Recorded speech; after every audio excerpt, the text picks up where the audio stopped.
এটা কালার বালার একটা লিকুইড হাইলাইটার, যেটা ইলুমিনেটিং লোশন। তো এটা আমাদের ফেসে একটা এক্সট্রা গ্লো দেয়। বেস করার আগে এটা লাগাতে পারো, আর নাও লাগাতে পারো, এটা অপশনাল, এটা তোমরা স্কিপও করতে পারো। তো এটার জন্য আমাদের ফেসে একটা এক্সট্রা গ্লো আসে। তো ভালো করে দেখো, অ্যাপ্লাই করে নিলাম, কতটা গ্লো করছে ফেসটা বুঝতেই পারছো। প্রাইমারের পরে কিন্তু এটা আমাদের অ্যাপ্লাই করতে হবে। এরপর আমরা কারেকশানের জন্য এখানে সুইস বিউটির একটা লিকুইড কনসিলার নিয়েছি। এটা খুবই ভালো আর খুব কম দাম, ভীষণ ভালো রেজাল্ট। আমার খুব ভালো লাগে এই কনসিলারটা, সেলফ মেকআপের জন্য কিন্তু খুব ভালো।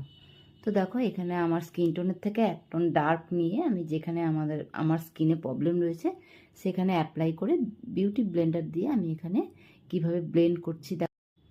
আবার দেখা হবে তোমাদের সাথে পার্ট 3-তে।